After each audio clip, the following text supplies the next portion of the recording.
Welcome back to Nagu YouTube channel. ನಾವೇನು ಮಾಡ್ತಿರೋದು ಖಾರ ಪೊಂಗಲ್. ಬನ್ನಿ ಹೇಗೆ ಮಾಡೋದು ಅಂತ ನೋಡಿ.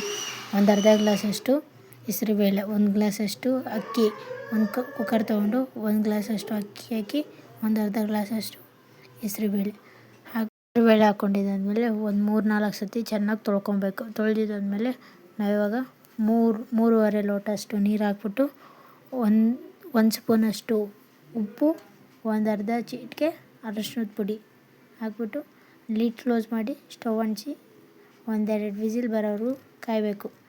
1-2 ವಿಸಿಲ್ ಬಂದಮೇಲೆ ಲಿಡ್ ಓಪನ್ ಮಾಡಿ ಅದು ಸಿಮ್ಮಲ್ಲೇ ಎಲ್ಲ ಮಿಕ್ಸ್ ಮಾಡ್ಕೊಂಡಿದ್ದಾದಮೇಲೆ ಸಿಮ್ಮಲ್ಲೇ ಇಕ್ಬಿಟ್ಟು ಇನ್ನೊಂದು ಸ್ವಲ್ಪ ಒಂದು ಅರ್ಧ ಲೋಟ ಅಷ್ಟು ನೀರು ಹಾಕ್ಬಿಟ್ಟು ಚೆನ್ನಾಗಿ ಸಿಮ್ಮಲ್ಲೇ ಕುದಿಸ್ಕೊಬೇಕು. ಚೆನ್ನಾಗಿ ಕುದಿಸ್ಕೊಂಡಿದ್ದಾದಮೇಲೆ ನಾವು ಈ ಕಡೆ ಒಗ್ಗರಣೆಗೆ ಏನೇನು ಬೇಕು ಅಂತ ರೆಡಿ ಮಾಡ್ಕೊಂಡಿರ್ತೀವಲ್ವ, ಒಂದು ಸ್ವಲ್ಪ ಹಸಿಮೆಣ್ಸಿನ್ಕಾಯಿ, ಶುಂಠಿ ಬೆಳ್ಳುಳ್ಳಿ ಪೇಸ್ಟು, ಕರಿಬೇವಿನ ಸೊಪ್ಪು, ಮೆಣಸು, ಜೀರಿಗೆ, ಕೊತ್ತಂಬರಿ ಸೊಪ್ಪು, ಒಂದು ಕಡಾಯಿ ತೊಗೊಂಡು ಅದರಲ್ಲಿ ಒಂದು 3-4 ಟೇಬಲ್ ಸ್ಪೂನ್ ಅಷ್ಟು ಎಣ್ಣೆ, ಒಂದು 5 ನಿಮಿಷ ಎಣ್ಣೆ ಕಾದಿದ್ದಾದಮೇಲೆ ಒಂದು ಸ್ಪೂನಷ್ಟು ಜೀರಿಗೆ ಎಲ್ಲ ಚೆನ್ನಾಗಿ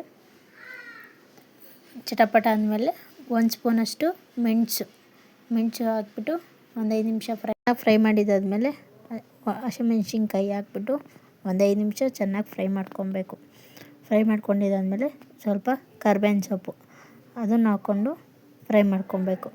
ಫ್ರೈ ಮಾಡಿದ್ದಾದಮೇಲೆ ನಾವು ಜಜ್ಜಿ ಎತ್ತಿಟ್ಕೊಂಡಿರ್ತೀವಲ್ವ ಶುಂಠಿ ಬೆಳ್ಳುಳ್ಳಿ ಪೇಸ್ಟು, ಅದನ್ನು ಹಾಕ್ಕೊಂಡು ಫ್ರೈ ಮಾಡಿಕೊಂಡು ಒಂದು 5 ನಿಮಿಷ ಚೆನ್ನಾಗಿ ಫ್ರೈ ಮಾಡಿದ್ದಾದಮೇಲೆ ನಾವಿವಾಗ ಕುಕ್ಕರ್ ಕುದಿಯೋಕೆ ಇಕ್ಕಿರ್ತೀವಲ್ಲ ಅದಕ್ಕೆ ಮಿಕ್ಸ್ ಮಾಡಿ ಒಂದು 5 ನಿಮಿಷ ಚೆನ್ನಾಗಿ ಮಿಕ್ಸ್ ಮಾಡ್ಕೊಂಡಿದ್ದಾದಮೇಲೆ ಸ್ವಲ್ಪ ಕೊತ್ತಂಬರಿ ಸೊಪ್ಪು ಹಾಕ್ಬಿಟ್ಟು ಅದಕ್ಕೆ ಸಿಮ್ಮಲ್ಲೇ ಕುದಿಸ್ಕೊಬೇಕು. ಕುದಿಸಿದಾದ್ಮೇಲೆ ಇಷ್ಟ ಆದರೆ ಲೈಕ್ ಮಾಡಿ, ಶೇರ್ ಮಾಡಿ, ಕಮೆಂಟ್ ಮಾಡಿ, ನಾವು ಯೂಟ್ಯೂಬ್ ಚಾನಲ್ನ ಸಬ್ಸ್ಕ್ರೈಬ್ ಮಾಡ್ಕೊಳ್ಳಿ.